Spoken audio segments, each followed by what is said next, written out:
Birshut Moray Verabotai, avec la permission d'Hachem, j'espère qu'on va essayer de comprendre certaines choses. Tout d'abord, je vais vous raconter une histoire. Une histoire, pour moi, elle est spectaculaire. C'est pas toujours qu'on tombe dans des histoires comme ça. Alors, ça s'est passé en Russie. Vous savez, lorsque les Russes, lorsque le pays est devenu communiste, donc bien sûr, ils ont interdit la religion, ils ont tout interdit. Et lorsqu'on arrêtait quelqu'un qui faisait la religion, Shabbat ou n'importe quoi, donc on l'envoyait à Sibir. Et là-bas, c'était les travaux forcés, c'est invivable. C'est comme ça qu'ils punissaient les gens. Alors cette histoire, c'est un grand sadique qui l'a raconté aux États-Unis. Et cette histoire, elle est avec lui. C'est lui qui la raconte parce que c'est son histoire à lui. Il dit que lorsqu'il était jeune, il avait à peine 5 ans, lorsque la Deuxième Guerre mondiale a terminé. Donc, les Russes, ils sont rentrés. Bien sûr, la Russie, ils ont séparé ce qu'on appelle une partie, c'est les Russes qui l'ont pris, une partie, c'est l'Europe qui l'a pris. Et puis voilà, c'est... Maintenant, lui, le pauvre, il était le fils unique à sa mère. Et sa mère, elle avait de la peine, parce qu'elle a grandi quand même dans une famille de Torah, et que voilà, elle voit son fils, il n'y a pas de heder, il n'y a rien du tout. Et elle avait de la peine, elle ne sait pas quoi faire. Alors elle lui dit, mon fils, j'ai entendu que loin de là, il y a une ville qui s'appelle Smarkard, comme ça, c'est une ville russe. Et là-bas, il y a un heder, un Talmud Torah en cachette. Mais là-bas, la police, le KGB là-bas, ils sont pas très méchants. Mais alors, mon fils, voilà, je vais t'envoyer là-bas. Tu vas, au moins on t'apprend. Moi, je suis seul. Moi, je suis veuve. Je peux pas t'enseigner. Ici, il y a plus de juifs. Et les juifs, ils n'ont pas le droit de faire leur religion. Il n'y a pas de heder, il n'y a rien du tout. Il n'y a que là-bas. Et Dieu est grand. Alors, il dit à sa mère, maman, mais comment je vais aller? Il dit, mon fils, j'ai pas d'argent pour t'accompagner parce que ça coûte de l'argent, mais j'ai l'adresse. Voilà, j'ai l'adresse où tu dois aller et tu arrives là-bas si Dieu veut, voilà. Et je te promets que je viendrai te chercher, je viendrai te voir. Bon. Alors, le lendemain matin, elle le prend à la gare, elle le fait monter dans le train, elle lui donne sa petite valise, lui dit, mon fils, fais attention, tu t'arrêtes à la ville de Smarkard. Tu t'arrêtes là-bas, tu descends de là-bas, voilà l'adresse, il paraît qu'elle n'est pas loin de la gare. Donc tu peux trouver facilement, là-bas il y a encore des petits juifs qui ont encore les péotes, il y a encore il n'y a pas d'école officielle, mais bon, il y a en cachette. Il y a en cachette, comme les marranes qui faisaient la religion au Portugal en cachette. Voilà, il a donné ce conseil-là. Non, bien sûr, il s'est séparé de sa mère en pleurant. En pleurant. Il arrive là-bas, c'était loin, c'est les trains d'avant, les trains qui faisaient 5 km à l'heure, 10 km à l'heure. Il arrive là-bas et il était debout, il voit un juif. Il avait un peu de barbe, il avait une casquette. Il va chez lui, il dit, vous connaissez cette adresse-là? Il dit, mais d'où vous êtes? Il dit, moi, j'arrive de telle et telle ville. Tu es venu seul? Ma mère, elle veut que je vais au Heder. Et qui va s'occuper de toi ici? Ben, je sais pas, ma mère m'a donné cette adresse. Il dit, c'est vrai, effectivement, il y a un Heder clandestin. Il y a là-bas une dizaine, une quinzaine d'enfants. Ils dorment là-bas, ils mangent là-bas. Je t'accompagne. Il l'accompagne. Un jour, un an plus tard, la mère, elle se dit, Mais qu'est-ce qui devient mon fils? À l'époque, il n'y avait pas de lettres, il n'y a rien du tout. C'était Messirut Nefesh, elle a fait un sacrifice énorme. Elle ne savait pas quoi faire. Elle a dit, mais qu'est-ce qui devient mon fils? Est-ce qu'il est vivant? Il est mort? Il est quoi? La pauvre, elle a commencé à pleurer. Même si je vais, où je vais aller, chez qui je vais aller. Et ça fait 1 an. Entre-temps, elle a entendu qu'il y a eu des problèmes là-bas, avec les Russes. Comment je vais faire? Alors la pauvre, elle a vendu quelques bijoux qu'elle avait, ce qu'elle avait. Elle a pris le train. Elle arrive vers le soir à Smakard. La pauvre, elle descend. Elle ne sait même pas par où aller. Elle ne sait pas par où aller. Elle ne sait pas. Elle était perdue. À qui elle va demander? Chez qui elle va aller?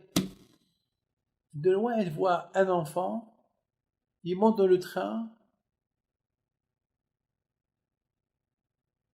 Il va de voiture en voiture.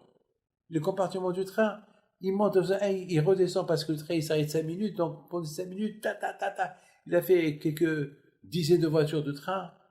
Maman, à un moment donné, elle le regarde bien. Il dit, mais c'est Yankele, c'est mon fils. Elle appelle Yankele, il se retourne, il voit sa mère, il va vers elle, il embrasse sa mère, il pleure, elle pleure. Mon fils, qu'est-ce que tu fais ici? Ben, je suis venu te chercher. Comment, tu es un prophète? Comment tu as su? Mais personne ne savait que je suis venu ici. Il répond, maman, rappelle-toi, qu'est-ce que tu m'as dit? Tu m'as dit que je viendrai te chercher, je viendrai te voir. Alors, moi, j'ai pris ta parole.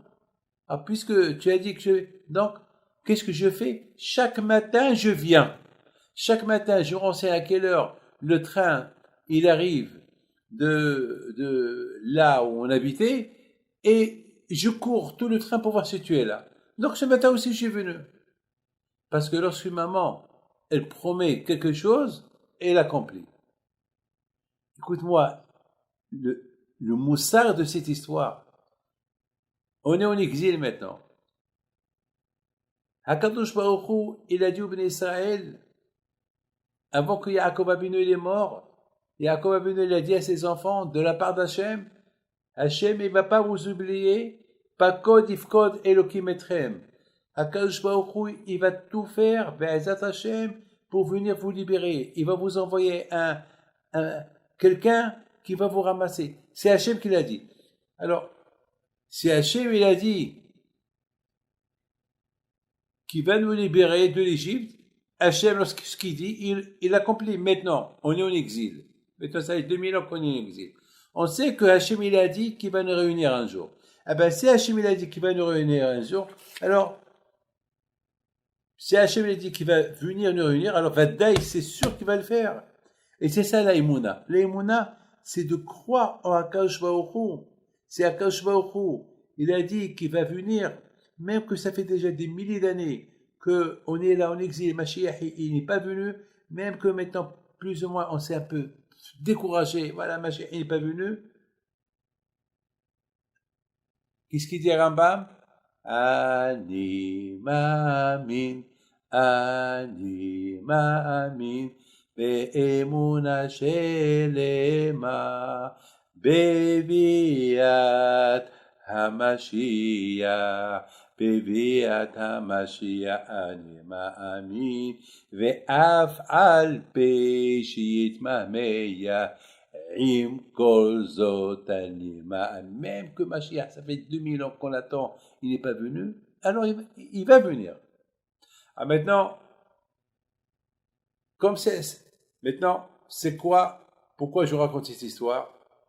Parce que Hachamim ils disent que Bisrout Nashim Tzadkeniyot, à cause des femmes pieuses, les femmes qui sont Tzadikim, Tzadkeniyot en Égypte, les Juifs ont été livrés. Alors maintenant, on va poser la question, qu'est-ce qu'ils ont fait de spécial les femmes en Égypte? Qu'est-ce qu'ils ont fait de spécial? Quoi? Qu'est-ce qu'ils ont fait? Tout d'abord, les femmes, ils ont une intelligence très particulière. Laquelle? La patience. Moi, j'ai vu ma femme. Lorsqu'il y avait des bébés à la maison, elle devait se réveiller pour leur donner à manger. C'est pas facile, hein. C'est toute la journée s'occuper du bébé et la nuit, toute la nuit, chaque 2 heures, le bébé il se réveille, il pleure. Et c'est toutes les femmes comme ça. Bon, il y a des femmes qui ont une femme, une nounou qui s'occupe. Mais en général, c'est pas tout le monde qui peut se permettre une nounou à la maison. Alors c'est la maman qui s'occupe. Moi, je me rappelle ma mère, lorsque j'étais petit. Elle a eu le courage de m'envoyer à la yeshiva. J'avais 8 ans et demi.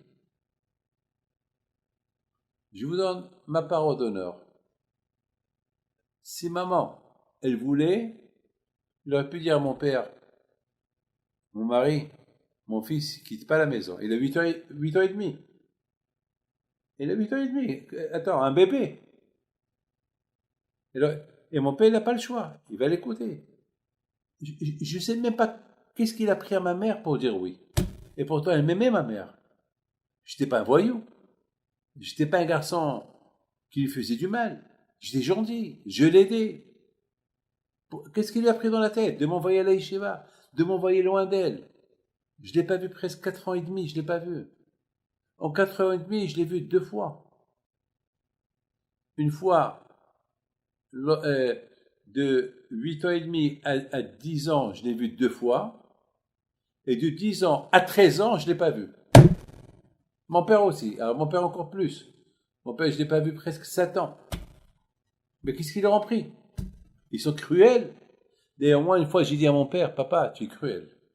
Une fois que j'ai grandi, j'étais jeune homme. Il me dit, papa, pourquoi tu me dis que je suis cruel? Je dis, papa, mais les meilleurs moments de ma vie, je devais être avec toi. Et les meilleurs moments de ma vie, j'étais seul. Vous savez ce qu'il me dit? Il m'a dit, ben, c'est à cause de ta mère. Je dis, comment à cause de ma mère? Il m'a dit, elle a accepté. Je lui ai dit, mais papa, c'est toi qui lui as proposé. Il a dit, j'ai proposé. Il aurait pu me dire non, et j'aurais écouté. Mais moi, dans ma tête, je ne peux pas accuser ma mère, parce que ma mère n'a pas de pouvoir. C'est mon père qui a le pouvoir. À un moment donné, mon père me regarde, il fait un sourire. Mon père il avait un sourire extraordinaire. Un sourire un sourire charmant. Il m'a dit, David, un jour tu vas grandir, tu vas me dire merci. Je dis, papa, les meilleurs moments de ma vie que j'ai pas passé avec toi, je vais te dire merci. Mais dit, tu verras. Bon, les années sont passées, je suis marié, j'ai eu des enfants, j'ai commencé à faire, j'ai fait ma première yeshiva, c'est là, en Angleterre. Et après, j'ai fait à Lyon. Et après, j'ai fait celle de Paris. Et j'ai commencé à faire des grands cours de Torah qui attiraient des milliers de personnes. Alors là, j'ai commencé à réfléchir. J'ai commencé à voir que j'étais utile pour le public. C'est grâce à qui? Alors, je lui ai dit, papa il m'a dit un jour tu viendras me dire merci. J'ai dit à ma femme, je pars en Israël demain. Elle me dit, pourquoi? Qu'est-ce qui se passe? Ton père est malade, ta mère est malade. Non, mon père est décédé entre-temps. Je dis, non, j'ai un remerciement à faire à mon père. Viviane, tu vas rien comprendre. Je vais partir. Je suis parti en Israël, je suis venu ici. Direct de l'aéroport, je suis parti au cimetière. Je rentre au cimetière. Je vais vers la tombe de mon père. Je dis, papa, merci. Si tu m'aurais pas envoyé à la yeshiva, je ne sais pas ce que j'aurais été aujourd'hui. Alors papa, merci. Je te remercie. Maman était vivante. Je suis parti à la maison. Ma mère était choquée. Elle ne savait pas. Ah, quand tu m'as pas dit que tu allais venir? Non, maman, je suis venu toi aussi te dire merci. Merci pourquoi? Ben, c'est grâce à vous que je suis ce que je suis aujourd'hui. Ben, merci. Voilà, c'est tout. On voit qu'est-ce qu'ils ont fait les femmes en Égypte pour dire Nashim Tzadkaniot. Déjà, je dois vous dire une chose. Dans la paracha de la semaine prochaine, vous allez voir que la Torah dit Vatikach Miriam Anivea Et Tov biyada. Bata'ala Myriam, Shiro Lachem Kigaouga. Une fois que les Bnei Israël ont traversé la mer, alors maintenant c'est le tour des femmes. Myriam, elle a appelé toutes les femmes, allez, nous aussi on va s'éclater. Nous aussi on va chanter à notre façon. Et ils ont préparé des tambours. Ça veut dire, écoutez bien, je vous pose la question, pourquoi les hommes ils n'ont pas préparé les tambours? Pourquoi que les femmes seules? Quelle est la raison? Myriam, elle leur a dit, vous savez, on va avoir des miracles sur le chemin. Et ça sera le moyen pour chanter et donner des éloges à Akash Baruch Hu. C'est vrai. Les Bnei Israël, ils ont fait Moshe, ils ont chanté. Mais il n'y avait pas de tambour, il n'y avait rien du tout. Mais les femmes, ils avaient de tambour. Ils avaient tous les instruments de musique. Ils ont pris le tof, ils ont pris le kino, ils ont mamash, tous les instruments de musique. Elle a vu dans sa névoie. Attends. Alors ma question, elle est pourquoi eux, ils ont préparé les tambours? Ça veut dire que les femmes, ils étaient plus heureuses que les hommes. Vous savez que tous les juifs qui étaient dans le désert, ils sont morts pendant les 40 ans, parce qu'ils ont critiqué Israël, sauf les femmes. Les femmes, ils sont pas morts. Les femmes, ils sont pas mortes. Les femmes, ils sont rentrées vieilles en Israël. Pourquoi? Parce que les femmes, ils voulaient Israël. Et les femmes, ils ont dit au mari, mais qu'est-ce qu'on va faire dans le désert? Qu'est-ce qu'on va faire dans le désert? Mais soyez logiques. Non, on va pas aller en Israël, on est mieux ici, on a le confort. Mais quel confort? On vit avec des miracles. C'est comme ça, on reçoit de la tzedaka, tout gratuit. Il y a la manne, il y a les 7 nuées, mais non, il faut qu'on rentre en Israël, il faut qu'on vit normalement, pas dans les cabanes. C'est bien, ça va. Et c'est pour ça qu'ils ont critiqué Israël. Et Hachim et Isapuli sont restés 40 ans dans le désert. 40 ans dans le désert. Mais les femmes, ils voulaient rentrer, donc les femmes, ils sont pas mortes. On voit que les femmes, ils ont une intelligence un peu plus que l'homme. La femme, c'est vrai, l'homme, c'est le mari, l'homme, c'est l'homme de la maison, c'est lui le balabaï, c'est le patron, c'est lui qui apporte l'argent, c'est lui qui fait tout. Mais au fait, la maison, c'est la femme qui dirige. Alors, même en Égypte, a priori en Égypte, vous savez, et je ne sais pas si vous savez ça ou pas, vous savez qu'est-ce qu'il a fait par en Égypte? Il a donné aux femmes de faire le travail des hommes. Ah oui. Et il a dit aux hommes de faire le travail des femmes. Vous imaginez ça? Une femme qui fait le travail de l'homme, c'est dur. C'est dur pour elle et c'est dur pour le mari. Le mari, il a de la peine de voir sa femme qu'elle travaille de cette manière-là. Et la femme, non seulement qu'elle a accepté, mais elle avait la force pour consoler son mari. Parce que les maris, ils sont tombés en dépression. Ils étaient déprimés. Et les femmes, ils venaient chez leur mari. Ils voulaient conseiller et les consoler. Ben, elles attachent. Un jour, on va quitter l'Égypte. On va pas rester là. Ils ont consolé, au lieu que c'est les hommes qui consolent les femmes, c'est les femmes qui consolent les maris. Parce que les maris, les hommes, ils avaient, on leur a donné un travail démoralisant. Démoralisant. Imaginez-vous, on vous donne le travail d'une femme. Laver la vaisselle.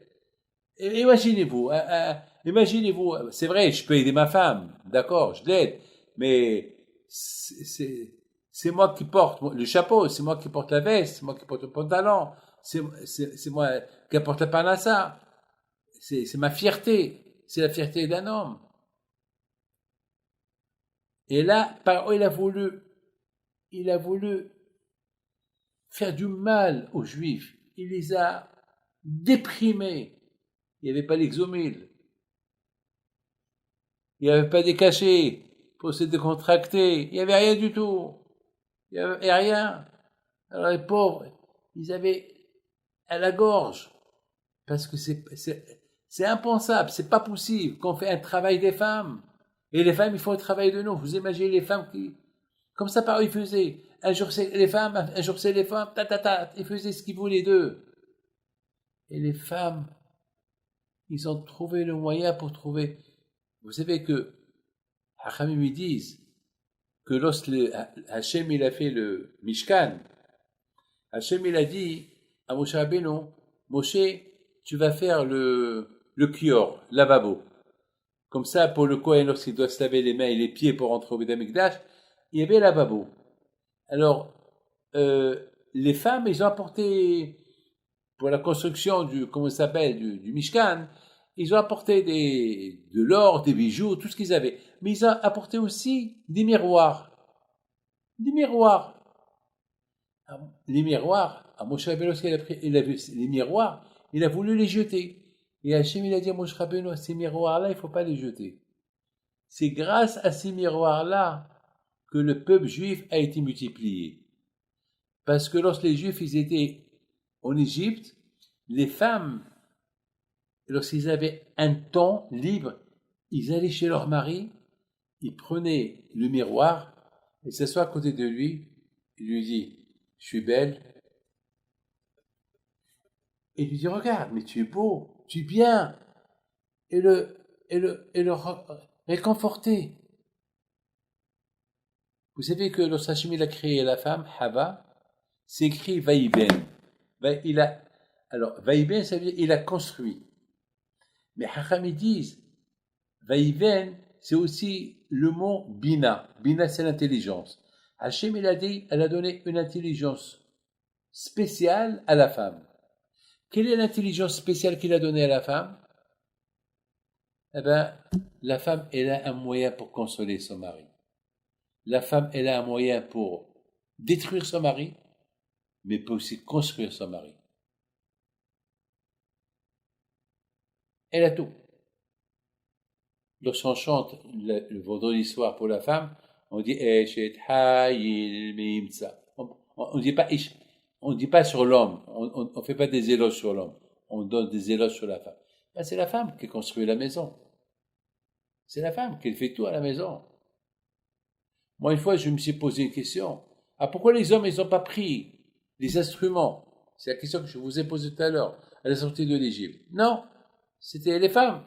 Pourquoi? Parce que c'était les femmes que eux, ils ont senti vraiment sur leur peau la souffrance en Égypte. Et le fait que maintenant Akash Baruch Hu, il va les libérer de l'Égypte, ils étaient plus contentes, plus heureuses de leur mari. À tel point qu'ils voulaient s'éclater, chanter, danser avec des instruments dans un endroit où que personne ne les voit. Et c'est la raison pourquoi Hachamim disent Bisrot Nashim Tzadkaniyot. À cause de ces femmes-là qui sont Tzadkaniyot, il y a eu la Géoula. Prenez un exemple de Yocheved. Prenez un exemple de Yocheved. On a un exemple de Yocheved avec sa fille Myriam. Eux, ils étaient quoi en Égypte? Ils étaient des sages-femmes. Ils avaient une compagnie. Ils avaient une école de sages-femmes. Ils n'étaient pas que les deux. C'est eux qui traînaient les sages-femmes.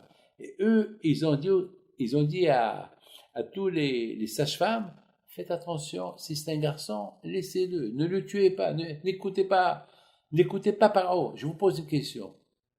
Mais c'est un gorille ce qu'ils ont fait. Ils n'ont pas eu peur que Paro les tue. C'est grave. Et surtout Paro à l'époque, il prenait les enfants, il les égorgeait pour se laver avec le sang des enfants. Alors comment est-ce possible que Shifra et Poa, ils n'ont pas eu peur? Lorsque Paro les a appelés, ils ont dit, avant qu'on arrive, ils ont déjà accouché. Attends, c'est des menteuses. Attends, on va pas jouer avec Paro. Paro, il va faire son enquête. Ils n'ont pas eu peur. Misirot Nefesh. Misirot Nefesh. Et Hachamim disent que une seule femme de toute l'Égypte, une seule femme juive, elle est mal sortie. C'est tout. Vous vous rendez compte? S'il y avait là-bas 2 millions de femmes, une seule femme, c'est Shulamit Bat Divri.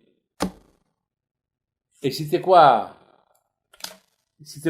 le défaut de cette femme? Elle parlait beaucoup. Salut, shalom, elle parle. Shulamit Bat Divri. Shulamit, c'est-à-dire du verbe shalom. Hi, how are you? Ciao, elle parle. Dibri, elle parle. Shulamit Bat Dibri. Et le fait qu'elle parlait beaucoup, alors c'est un Égyptien, il l'a vu, il l'a violé, et il a eu un garçon avec elle, et voilà. Pour vous dire que les Bnei Israël, les Bnot Israël en Égypte, ils étaient tzadkaniot. Vous savez qu'à Matan Torah, Hachem il a dit à Moshe Rabbeinu, Kotomar le Bet Yaakov. Avant que Hachem il a donné la Torah à Am Israël, il a déjà donné en priorité la Torah aux femmes. Il a dit à Moshe Rabbeinu, va chez les femmes, explique-leur ce que je vais donner demain à Am Israël, au mari, à leur mari. Mais il faut bien leur expliquer Belashon Raka, d'une manière douce. Mais aux hommes, dis-leur, bam, il faut bien leur faire peur, mais pas les femmes. Alors la question, elle est pourquoi pas les femmes? Pourquoi avec les femmes, il ne faut pas être dur? Pourquoi? Pourquoi Hachem a dit à Moshe Rabbeinu, avec les femmes, sois cool, parle-leur doucement, bien. Mais avec les hommes, très dur. Parce que les femmes, parce qu'Akadosh il savait que grâce aux femmes, les hommes, ils vont avancer. Vous savez ce que la Gemara dit? La Gemara pose une question. Hainashim b'may kazachian. Ces femmes-là, lorsque Mashiach va venir, quels écoutes ils vont avoir pour ressusciter? Parce qu'il n'y a que celui qui étudie la Torah qui va ressusciter. Quelqu'un qui étudie par la Torah, il ne va pas ressusciter. Alors, et les femmes, alors quoi? Il n'y a que les hommes qui vont ressusciter sans leurs femmes? Alors quoi? Les femmes, il n'y a pas de Gan Eden là-haut? Alors les femmes, ils vont rester là-haut, à Gan Eden? Alors quoi? Myriam, Anivia, Sarah, Rivka, Rachel, Léa, Déborah, Bathsheba. Attends, ils vont pas venir? Et tous ces tzadkaniot, ils vont pas venir? Alors, Hainashi, Bemakaïzak, c'est quoi le zchut de ces femmes pour ressusciter? Et la Gemara a dit, eh ben, le zchut qu'ils ont ces femmes-là, c'est le fait qu'ils éduquent leurs enfants dans la Torah. Si les enfants, ils vont devenir ce qu'ils vont devenir, c'est grâce à leur maman. Moi, jamais j'oublierai ma mère. Jamais. Je dois pas au d'honneur. Parfois, je pleure. Vous voyez mon téléphone? Je vais l'allumer. Vous allez voir que dans mon téléphone, dès que je l'allume, la photo de ma mère. Mais j'ai pas mis, avant j'avais ici la photo de ma mère lorsqu'elle était vieille. Lorsqu'elle était vieille, avant qu'elle est décédée. Mais là, j'ai mis une photo lorsqu'elle était jeune, lorsque elle avait à peu près 45 ans. C'était l'époque qu'elle m'a pris à la yeshiva. Vous voyez? C'était l'époque qu'elle m'a pris à la yeshiva. Et chaque jour, je lui dis merci. Si j'ai réussi, si j'ai 26 yeshivot qui sont derrière moi, c'est grâce à elle. Alors, Hainashim Bemay Kazachian, la Gemara pose une question. Qu'est-ce qui va, comment ils vont ressusciter? Et la Gemara répond, parce qu'ils attendent leur mari, parce qu'ils réveillent leur mari à aller à la synagogue. Ils vont dire à leur mari, va étudier. Ils vont pas faire des obstacles. Donc, automatiquement, il devient associé avec l'étude de la Torah du mari. Il devient associé avec les enfants. Donc, c'est ça, c'est par ce zérout-là, ils vont ressusciter. Et c'est pour ça qu'Akadosh Baruch Hu, il a dit, Moshe Rabbeinu Moshe, il faut aller chez les femmes en première, avant que je donne la Torah aux hommes. Pourquoi? Parce que les femmes, c'est grâce à eux que la Torah va être acceptée dans la maison. Parce que c'est la femme la chef. entre vous et moi. Ce que ta mère, elle veut, elle l'a. Moi aussi. Ma femme, même lorsque je lui dis non, mais à la fin, elle obtient. Elle obtient. C'est comme ça. Vous, c'est un jour, vous allez vous marier, vous allez voir, c'est comme ça. Au départ, elle va vous proposer votre femme, fait, non, je vais ça, je vais ça. Et à la fin, vous, vous allez lui dire, non, c'est cher, bababa, non, c'est pas maintenant, l'année prochaine. Et elle, chaque fois, elle te répète, elle te répète, elle te répète, et à la fin, bah, tu acceptes. Vous savez, beaucoup de fois, lorsque j'arrivais pas à obtenir quelque chose de mon père, j'allais chez ma mère. Parce que je sais qu'avec ma mère, je vais obtenir ce que je veux. Parce que ma mère, après, va aller chez mon père. Ah, c'est David qui te l'a dit. Eh ben oui, il a raison, le pauvre. Il faut lui donner. Et ma mère, c'est son mari. Donc mon père, à la shalom, il écoutait. Et lorsque il me donnait ce que j'ai demandé, il me regardait d'un air. Tu es parti chez ta mère. Bon, je rigole pas, je fais rien du tout. À Kolpanim, on a vu que la Torah, et ça c'est important pour vous de le savoir, c'est la raison pourquoi à Kadosh Baruch Hu, Hachem, il avait confiance. D'ailleurs, vous savez que l'étude de la Torah, on l'a lu dans la Gemara, que la femme, elle n'est pas obligée d'étudier. Elle n'est pas obligée de mettre tefillin. Elle n'est pas obligée. Pourquoi? Vous savez, il y a une Gemara qui dit comme ça. Vous savez que c'est la paracha de cette semaine, c'est la paracha des tefillin, la paracha Bo. C'est la paracha, vers la fin de la paracha Bo, Kadosh Baruch Hu, il nous a donné un mettre et tefillin. Alors il y a le Sfat Emet qui pose une question. Le Sfat Emet, il dit, pourquoi, la Gemara dit que les tefillin, pour les mettre, il faut avoir un corps propre. Voilà, les tefillin, il faut avoir un corps propre.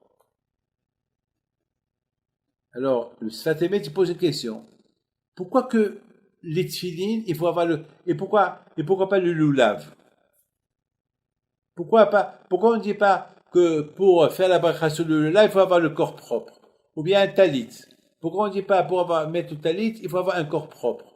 Et pourtant, le talit, c'est... Celui qui porte le talit, c'est comme s'il fait les 613 mitzvot. Et le contraire, on dort avec. On dort avec. On rentre même avec aux toilettes. On n'a pas vu des rabbins qui ont les bouteilles de katan lorsqu'ils rentrent aux toilettes, non.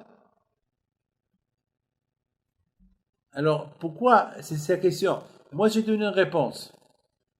Je dis, les tefillin, les tefillin, il dit le Ben Ish Hai que on met une paire de tefillin sur la tête et une paire de tefillin sur le bras gauche. Pourquoi? Les sha'aved halev ve'amouach le boré olam. Les tefillin, c'est dans le bras droit gauche vers le cœur et dans la tête vers le cerveau pour rendre le cœur et le cerveau au service de Hakadosh Baruch Hu. Donc, pour être au service de Hakadosh Baruch Hu, il faut être un homme propre. Tu ne peux pas être au service de Hakadosh Baruch Hu si tu n'es pas propre. Donc, c'est la seule mitzvah. C'est la seule mitzvah. Hein. Voilà, je vous le dis. C'est la seule mitzvah où tu dois mettre ton cœur et ton cerveau au service d'Hachem. Nuit et jour. C'est les tefillin. Alors maintenant la question se pose, et pourquoi les femmes ne peuvent pas porter les tefillin? On dit que Broria, la femme de Rabbi Meir Alanes, elle portait les tefillin. Mais en général, ouais, elle portait les tefillin. Elle était très calée. Vous savez que était tellement calée dans la Torah que l'autre Hachamim, ils ne comprenaient pas quelque chose au Beth Midrash, ils allaient chez elle pour lui poser des questions. Et elle va leur répondre. Elle était très intelligente. Elle connaissait la Torah. Mais la femme, elle n'a pas l'obligation d'étudier la Torah. Pourquoi? Parce que Hachem, il veut que la femme s'occupe plutôt de ses enfants. L'éducation de ses enfants. L'éducation de son mari.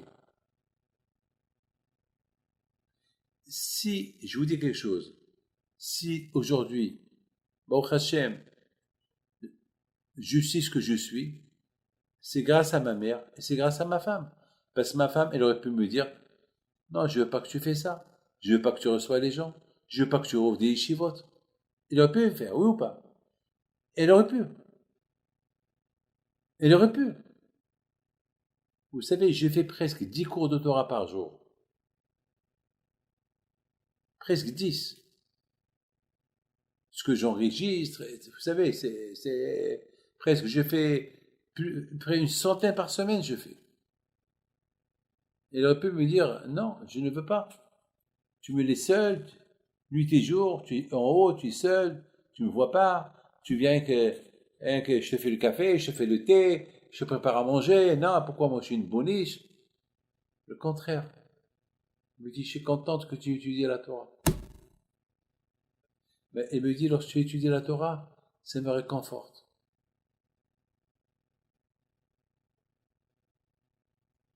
Akadosh Baruch Hu, il a donné aux femmes une hurma. C'est pour ça qu'Akadosh Baruch Hu, il n'a pas donné aux femmes l'obligation de faire les mitzvot. Nashim Shazman Grama. Vous savez que il y a beaucoup de mitzvot que les femmes, ils ne sont pas obligées. Par exemple, la souka. La femme, elle n'est pas obligée de rentrer dans la souka. Elle n'est pas obligée de manger dans la souka.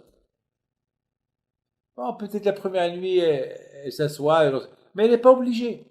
Pourquoi?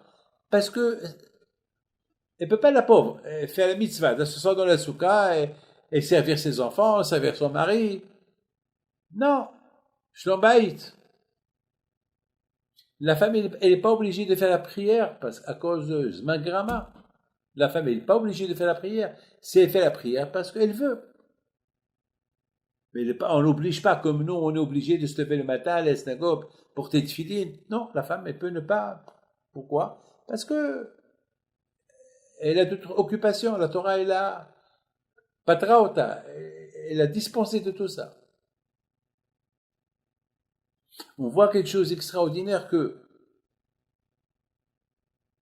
lorsque Hachem, il a donné la Torah, il a dit à Moshe Rabbeinu, Moshe, présente la Torah d'une manière cool et bien et doucement aux femmes.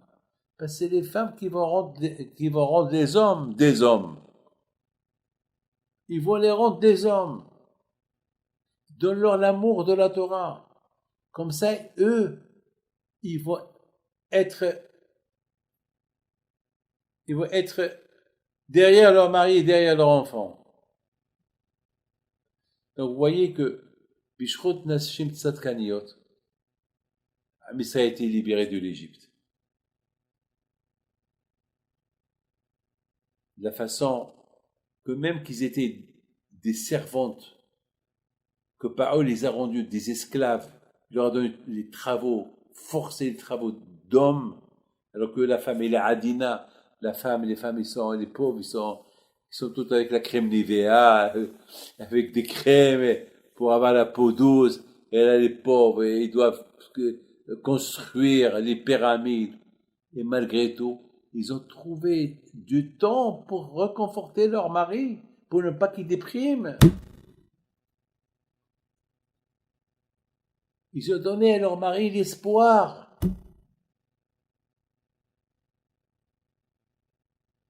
L'espoir de la libération. Toujours la femme était comme ça.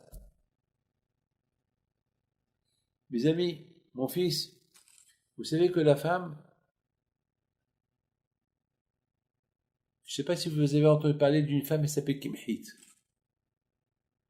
Cette femme-là, elle avait 7 garçons qui étaient Kohen Gadol. Une fois, Hachamim lui a posé la question. Quel mérite tu as eu pour avoir 7 enfants Kohen Gadol? Il leur a dit, jamais dans ma vie, les murs de ma maison, ils ont vu mes cheveux. En général, les femmes, ils veulent se coiffer. Les femmes, ils se couvrent la tête dehors, mais à la maison, ils ne sont pas obligés de se couvrir la tête devant leur enfant. Mais c'est ce qui me hit là. Même à la maison, ils se couvraient la tête. Il faut être forte. Il faut être fort de caractère. Attends, c'est dur. Vous voyez que la femme, elle est capable. La femme, elle est capable. La femme, elle est capable. Et je pense que Myriam, il a dit aux femmes, lorsqu'elles étaient esclaves, préparez des outils de musique. Et les femmes, ils ont dit, quoi? Parce qu'on va être libérés. Ils ont cru. Ils avaient la émouna. Entre vous et moi, vous étiez à la Iloula de Rabbi Pito, oui? Vous avez vu les femmes qui prient et vous avez vu les hommes qui prient. Qui prie le mieux? C'est les femmes. C'est les femmes. Ma femme, du matin au soir, elle allume les veilleuses. Et elle a une vingtaine de veilleuses allumées 24 heures sur 24. Elle les surveille. Un, il s'éteint, elle l'allume. L'autre, il s'éteint, elle l'allume. Et là, chaque fois, il demande, c'est la Iloula de qui aujourd'hui? Les hommes, moi, je reçois, dans toute l'année, je reçois 30% d'hommes et 70% des femmes. Parce que les femmes, ils sont pas bêtes. Les femmes, ils savent que lorsque hommes ils viennent chez moi, ils viennent pour le business. Ils viennent pour tout ce qui est matériel. Mais les femmes, lorsqu'elles viennent, eh bien, elles viennent pour les enfants, pour la santé, pour le shalom. Ils demandent tout. Je reste plus de temps avec la femme qu'avec les hommes. Parce, parce que les femmes, ils ont des demandes. Le mari, non, il n'a pas beaucoup de demandes. Et c'est la raison pourquoi, quand je voulais dire mon cher Rabbeinu, on met dans la Torah en priorité. Vous savez, à l'époque, il y avait il y avait pas de séminaire. Il y avait pas de séminaire. Il y avait rien pour les filles à l'époque. Rien. À Essaouira. Il n'y avait pas d'école pour les filles. Il n'y avait rien pour les filles. Il n'y avait rien.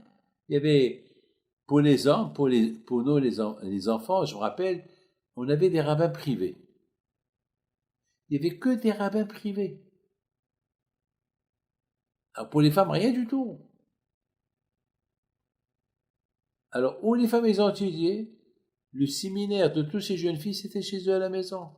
C'était la maman, la directrice du séminaire. Chaque maison juive,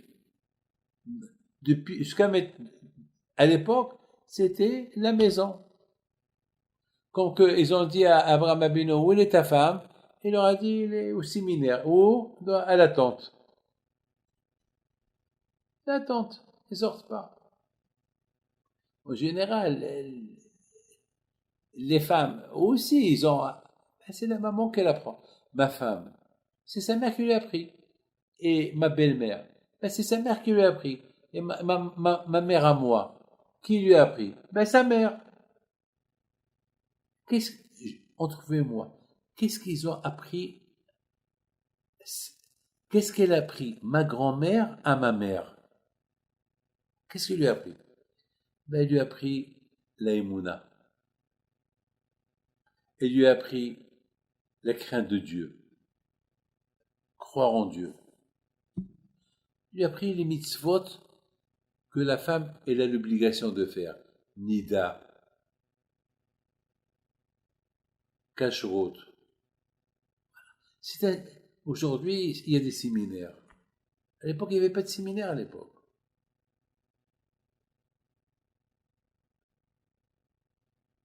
Vous savez que, mon fils, je vais terminer en te disant une chose. Aujourd'hui, on est en plein Covid. Aujourd'hui, malheureusement, le corona, il a muté. On parle du corona brésilien, on parle du corona anglais, on parle on ne sait pas où aller. Alors, on parle du vaccin. 2 vaccins. Tu fais le premier vaccin, 21 jours après, le deuxième vaccin. C'est bizarre. Pourquoi 21? Pourquoi pas 22 jours? Bon, 21 jours, allez. Il y a un message. Mes amis, mon fils, il y a deux sortes de vaccins. Il y a le vaccin contre le Covid. Il y a le vaccin. L'Imouna, c'est le vaccin. Il faut, avant, les gens aujourd'hui, ils cherchent à se vacciner. Mais déjà, est-ce qu'ils pensent à vacciner la maison? L'éducation des enfants. Est-ce que les parents, ils pensent à l'éducation des enfants? Les gens, ils pensent que le vaccin contre le corona et le vaccin de la maison contre le Sahara, contre le Satan. Avant que les Bnei Israël ils ont quitté l'Égypte, Akadosh Baruch Hu était obligé de les vacciner pour avoir la Emouna. C'est pour ça qu'Akadosh Baruch Hu il a fait beaucoup de miracles. Il a fait 10 plaies, 10 makot, chaque plaie. Pourquoi? C'était le vaccin. C'était le vaccin que Hachem il a voulu donner la Emouna aux Bnei Israël. Il a voulu les vacciner avec la Emouna. Aujourd'hui, on se vaccine avec Moderna. Eh ben, il y a le vaccin qui s'appelle Emouna.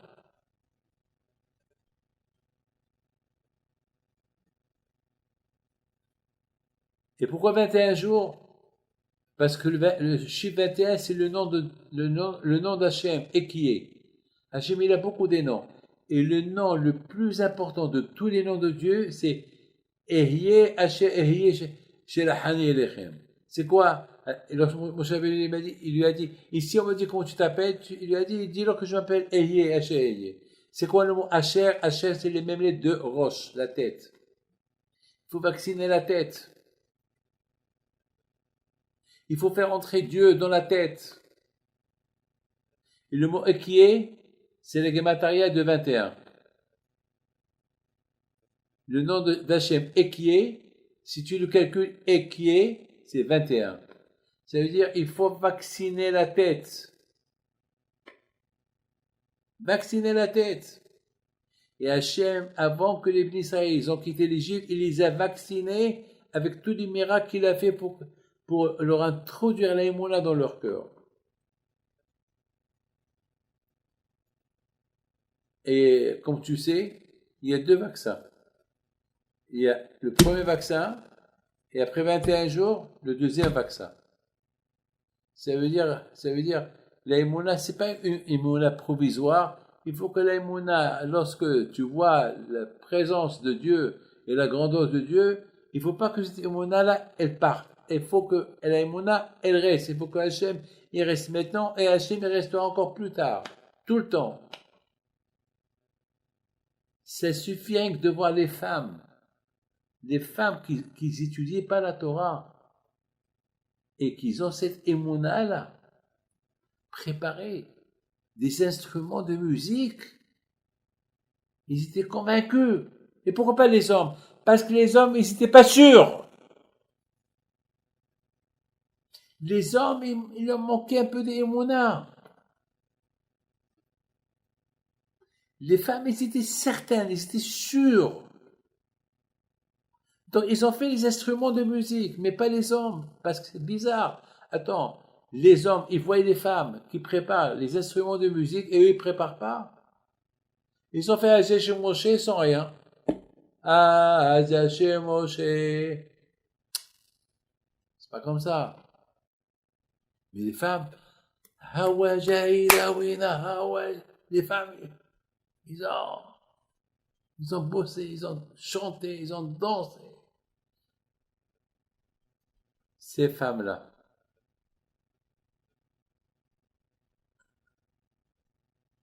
Bisrotan, par le mérite, on a été libéré de l'Égypte. Bisrot Nashim Tzadkaniot. Et chaque fois qu'on parle de la sortie de l'Égypte, automatiquement, on pense que si on est sorti de l'Égypte, c'est grâce à le courage que les femmes nous ont encouragés dans l'esclavage. Ils nous ont consolés. Ils nous ont donné la émouna. Parce que les hommes, ils étaient down, ils étaient déprimés. C'était les femmes, on a trouvé les femmes. On a toujours vu les femmes juives, les tzadkaniot, on a vu leur grandeur. Vous avez bien vu que dans la Torah, on ne parle pas beaucoup des femmes. Mais ça suffit qu'on a parlé de Sarah, Rivka, Rachel, Léa, Tzipora, quelques femmes, pour savoir que beaucoup des femmes juives étaient comme ça.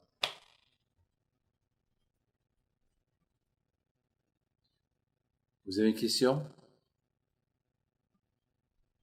Une question sur ça. J'aurais une question sur Batia, mais je suis pas sûr que c'est le sujet. On dit que Batia, elle a quelque chose qui a été promis à Gan Eden. On lui a promis à Gan Eden qu'elle aurait un des 7 mondes qui lui serait attribué à elle. Mais moi, ce que j'aimerais savoir, c'est quel est son srout, qu'est-ce qu'elle a de plus que les autres grandes personnes qu'il y a eu dans l'histoire, on va dire Sarah, etc. Mais je suis pas sûr que c'est juste. On parle de Batia. Vous savez que Batia, avec qui il s'est marié? Il s'est marié avec Kalev Ben Yefune. Vous savez ce qu'est Kalev Ben Yefune? Il était le mari de Myriam, un Névia. Et lorsque Myriam et un Névia, elle est morte, eh ben, il a marié Batia. Et il a eu des enfants avec. Ou peut-être il était marié avec les deux, parce que et Myriam et Batia, peut-être. Batia, c'est la seule femme égyptienne, princesse, il lui manque rien. Elle était dans le palais royal avec son père. Elle avait des servantes. D'ailleurs, lorsqu'elle est partie au Nil, elle est partie avec des servantes. Elle n'est pas partie seule. Elle était toujours escortée. C'était la princesse, la fille de Paro. Et Paro se comportait comme un dieu. Et pourquoi Batia? Elle s'est convertie. Elle ne s'est pas convertie comme ça au hasard. Batia, elle a voulu savoir c'est qui ce peuple, c'est qui ces esclaves-là, que son père il a peur d'eux. Il a peur qu'il va venir un libérateur qui va le détrôner et les faire sortir d'ici. C'est qui ce peuple? Alors pourquoi papa il les tue pas? Si Paro il a peur d'eux, qu'il les tue tous. Ou pas? Qui se débarrasse d'eux pour qu'il peut tuer les enfants. Parce qu'elle a vu qu'il y a une force, comme Haman. Haman il voulait tuer les Juifs, mais Hachem il l'a arrêté. Il dit, il y a quelque chose. En général, lorsque on est esclave quelque part, pour être bien, alors on change le nom, on change les vêtements, on commence à parler le même langage que du pays. Eux, ils n'ont rien fait. C'est qui ces gens-là? Eh ben, c'est les descendants d'Abraham, Yitzhak et Yaakov. Et qui n'a pas entendu parler d'Abraham, Yitzhak et Yaakov? Qui n'a pas entendu de Yosef qu'il a sauvé l'Égypte? Batia, elle est montée à l'origine de ces esclaves-là. Lorsqu'elle a compris c'est qui ces esclaves-là, elle a compris que ces gens-là, ils ont une protection surnaturelle d'Hachem. Et d'ailleurs, lorsqu'elle a appelé Moshe, Moshe, c'est les mêmes lettres de Hachem. Comme ça, il dit Baal HaTorah. Ça veut dire, elle a voulu pour elle, lorsqu'elle a trouvé Moshe pour elle, c'est comme si elle a trouvé Hachem. Elle a appelé Hachem, Moshe. Alors quand je lui ai dit, toi qui es esclave, toi qui es princesse, toi qui es milliardaire, tu es la seule parmi tous ces millions de femmes égyptiennes à me découvrir et à se convertir et à mettre ta vie en péril, en danger. Jamais le malach Mavet va te toucher. Elle a dépassé tout le monde. Et c'est grâce à elle qu'il y a la Torah. Elle a sauvé Moshe Rabbeinu. C'est comme si elle a sauvé la Torah. La Torah. Comment on appelle la Torah? Akash il a planté en nous la vie. Quelle vie? La Torah. Toi, tu as donné à la Torah la vie,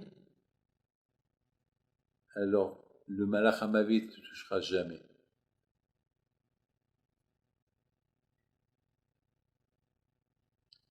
Voilà Batia. Et bien sûr, quelle femme n'a pas entendu ce qu'elle a fait Batia? Ils n'ont pas pris exemple d'elle. Donc quelque part, Batia elle a reconforté les Juifs, et les Juifs, ils ont commencé à dire, ah ben, si Batia, la princesse, elle a tout lâché pour se convertir, pour être comme nous, c'est parce qu'elle a fait, elle a donné du courage aux femmes. Elle a fait une révolution culturelle. Une révolution. Elle a donné l'espoir.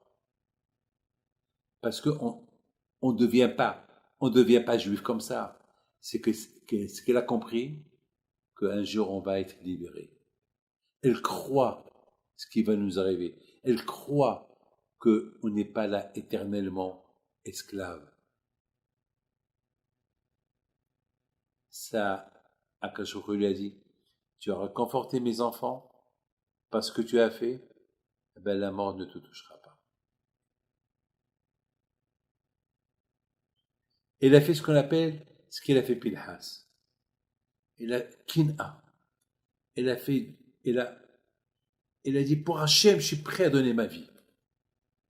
Akash Baruch Hu lui a dit, tu as donné ta vie pour moi, personne ne prendra ta vie.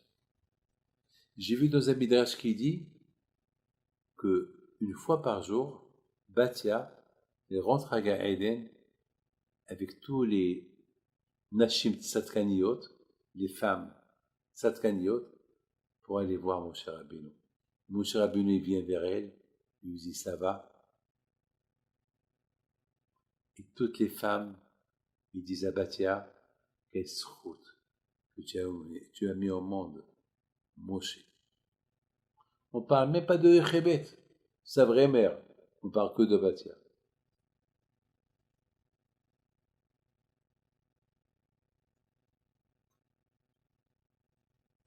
C'est extraordinaire ce que je vais te dire. Kalev, d'après ceux qui disent qu'il a marié Batia, Kalev, c'est la gematria de 52. Et 52, c'est la gematria de Eliyahu. Eliyahu Navi. Eliyahu Navi n'est pas mort. Alors, Batia, qui n'est pas morte, avec qui il s'est marié? Avec Kalev. Mais Kalev, c'est pas Eliyahu. Rien pour vous dire. Lui, il est mort, mais Batia n'est pas mort.